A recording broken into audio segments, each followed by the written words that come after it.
Bonjour et bienvenue à tous et toutes dans ce journal hebdomadaire Le Tibet cette semaine. Je suis Pema Tsewang avec une nouvelle édition d'actualité sur le Tibet, sa sainteté le Dalai Lama et l'administration centrale tibétaine. Voici les titres de cette semaine. Sa sainteté le Dalai Lama rencontre le président Sheikh Petr Pavel au Ladakh. La Chine détient un chanteur tibétain pour avoir chanté les louanges de sa sainteté le Dalai Lama.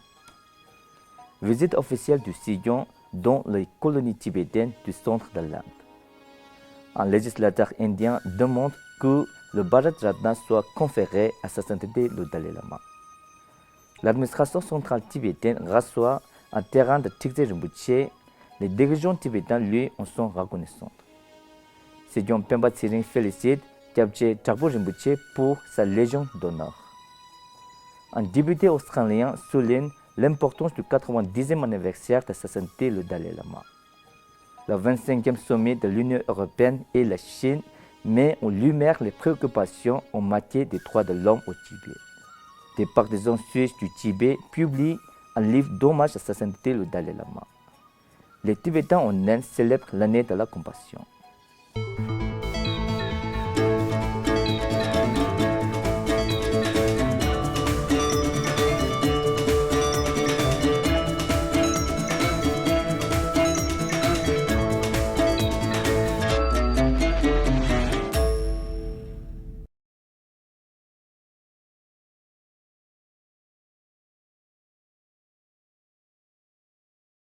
Le président de la République tchèque, Petr Pavel, est arrivé au Ladakh pour une audience privée avec sa sainteté le Dalai Lama le 27 juillet.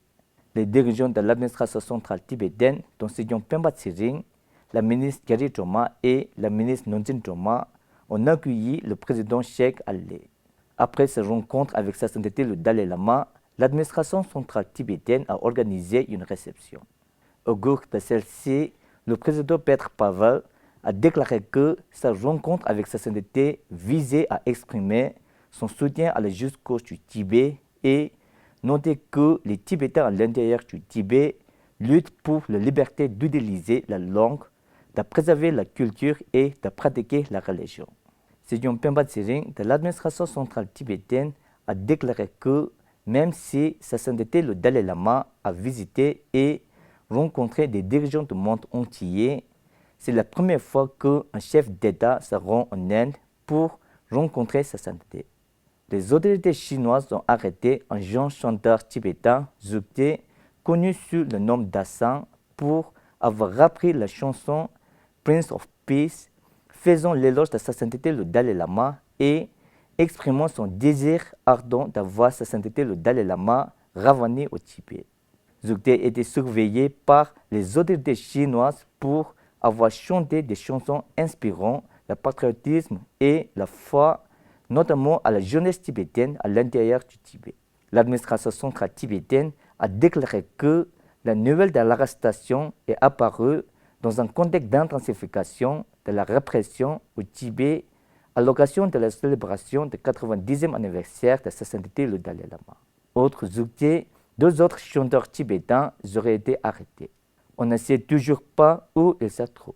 Sejong Pemba Tsering de l'administration centrale tibétaine a entamé une visite officielle dans les colonies tibétaines du centre de l'Inde, en commençant par la colonie tibétaine de Bandra Norgeling le 30 juillet. À son arrivée, Sejong a visité des monastères, une maison de retraite, la colonie tibétaine et le bureau tibétain régionaux, l'école tibétaine Sambodha, des centres de santé et l'usine de riz. Dans son discours aux résidents de la colonie tibétaine de Bandra, Sejong a parlé de la noblesse et de l'héritage de sa sainteté le Dalai Lama, de la politique de la voie du milieu, en tant que stratégie officielle du 16e Kachak de l'administration centrale tibétaine pour résoudre le conflit sino-tibétain et a souligné l'importance de préserver la langue tibétaine. Concluant ses engagements officiels dans la colonie tibétaine de Bandra, Sejong est parti pour la colonie tibétaine de Doresa tôt ce matin et devrait ensuite visiter la colonie tibétaine de Menpat ainsi que Delhi, Varanasi et Nainital. Le 30 juillet, Tabir Gao, membre du Parlement indien et co-président du Forum parlementaire indien multipartite pour le Tibet, a appelé le gouvernement indien à reconnaître l'engagement de Sa Sainteté le Dalai Lama en faveur de la promotion de la paix et de la non-violence. Au cours de la session de mousson du Parlement indien, le député de Lok Sabha a lancé un appel au gouvernement indien pour qu'il décerne au leader tibétain âgé de 90 ans la plus haute distinction civile de l'Inde, la Bharat Ratna. Tabir Gao, membre du Parlement indien, a également condamné l'ingérence continue de la Chine dans la question de la réincarnation de Sa Sainteté le Dalai Lama, malgré la récente déclaration publique de Sa Sainteté le Dalai Lama, affirmant le maintien de l'institution du Dalai Lama.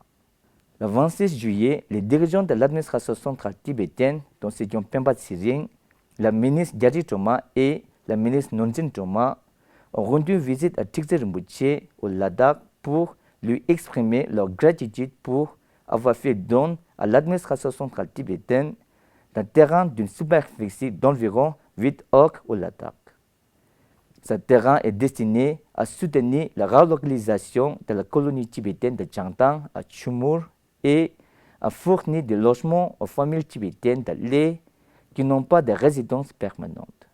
Tout au long de la journée, la délégation de l'administration centrale tibétaine et Trikse Rinpoché ont visité le terrain offert et le Rinpoché a offert un déjeuner en l'honneur des dirigeants tibétains en visite. Dans l'après-midi, lors de la réunion officielle qui s'est tenue dans la salle de la communauté tibétaine de Sonamling, Sejong Pemba Tsering a remis une citation du ministre de l'Intérieur en signe de gratitude et a souligné que la générosité de Trikse Rinpoché s'étendait au-delà de la communauté tibétaine, aux musulmans et à d'autres personnes dont la besoin. Dans son discours, Trikse Rinpoché a expliqué que, avant l'occupation du Tibet par la Chine, Sa Sainteté le Dalai Lama avait accordé une attention particulière aux moines de la région himalayenne qui suivaient un enseignement bouddhiste à Lhasa et qu'il était désormais de leur responsabilité de leur rendre l'appareil. Le 23 juillet, Sejong Pemba Tsering, au nom de l'administration centrale tibétaine et du peuple tibétain, a adressé ses plus sincères félicitations à Gyabje Dragpo Rinpoché pour avoir reçu la plus haute distinction nationale française, la Légion d'honneur. Gyabje Dragpo Rinpoché est ainsi le premier Tibétain à recevoir cette prestigieuse distinction. Sejong a fait l'éloge de Rinpoché pour la fondation de l'Institut Gaden Ling qui travaille comme un point entre la culture bouddhiste tibétaine et le monde occidental et exprimer sa sincère gratitude pour son soutien de longue date au bien-être des Tibétains en exil. Le 27 juillet, Sophie Scamp, députée indépendante de Mackellar à Sydney, au Parlement australien, a qualifié le 90e anniversaire de particulièrement joyeux pour tous les disciples de Sa Sainteté dans le monde entier, puisque Sa Sainteté a affirmé que l'institution du Dalai Lama se poursuivrait.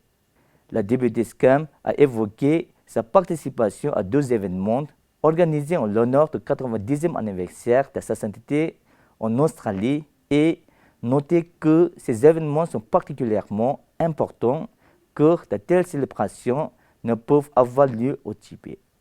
Le 24 juillet, lors du 25e sommet de l'Union européenne et la Chine qui s'est tenu à Pékin, l'Union européenne a fait part de ses vives préoccupations concernant la situation des droits de l'homme au Tibet, notamment les abus et la persécution des défenseurs des droits de l'homme et les restrictions des libertés fondamentales. Le sommet a vu la participation de hauts dirigeants, dont le président du Conseil de l'Union européenne, Antonio Costa, le président de la Commission européenne, Ursula von der Leyen, et le président chinois Xi Jinping. Le haut représentant de l'Union européenne, Kaja Kallas, était également présente.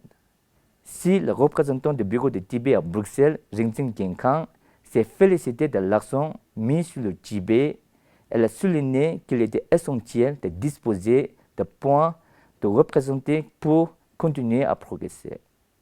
Des sympathisants et amis du Tibet en Suisse ont publié et présenté une compilation de messages et de lettres dans un livre destiné à sa sainteté le Dalai Lama. Le livre d'hommage comprend des messages d'intellectuels, d'artistes, de politiciens, de citoyens ordinaires, etc., qui témoignent de leur rencontre, de leur respect et de leur vénération pour sa sainteté. L'initiative a été prise sous la direction du Bureau du Tibet à Genève avec le soutien de Thomas, secrétaire du groupe parlementaire suisse de soutien au Tibet. Alors que l'administration centrale tibétaine a annoncé une célébration d'une année en l'honneur de sa sainteté le Dalai Lama, qui fêtera son 90 ans sous le nom de l'année de la compassion, les Tibétains de toute l'Inde célèbrent l'événement de différentes manières. Les Tibétains de Gandon ont lancé une campagne de plantation de 113 arbres et ceux de Puravala une campagne de plantation de 130 arbres pour contribuer aux efforts continus de sa sainteté pour la protection de l'écologie. À Darjeeling, plus de 9000 participants de 12 horizons ont participé à l'initiative Compassion Run 2025, symbolisant une profonde révérence pour sa sainteté en tant que champion de l'humanité et de la compassion. À Ravangla, Khenpo Karma Nyima du monastère de Densa Palchen Choling a donné une conférence de sensibilisation sur les 4 principes d'engagement de sa sainteté et le Chogor Dujin aux habitants du village tibétain de Kumbeling Ravangla, tandis que les résidents du village tibétain de Ponta Chulsum ont organisé une cérémonie de prière pour que sa sainteté vive longtemps et en bonne santé. Le comité régional de Godun à Harpetpur a distribué des matériels éducatifs essentiels aux 186 élèves de 4 écoles publiques locales à Jaminpur, Baluwala, Khera et Lakhanwala, tandis que les établissements tibétains du sud de l'Inde ont joué collectivement divers opéras tibétains à Hunsur, Balakopi et Kollikal pour commémorer l'année de la compassion. C'est tout pour cette semaine. Merci d'avoir suivi Tibet TV à la semaine prochaine.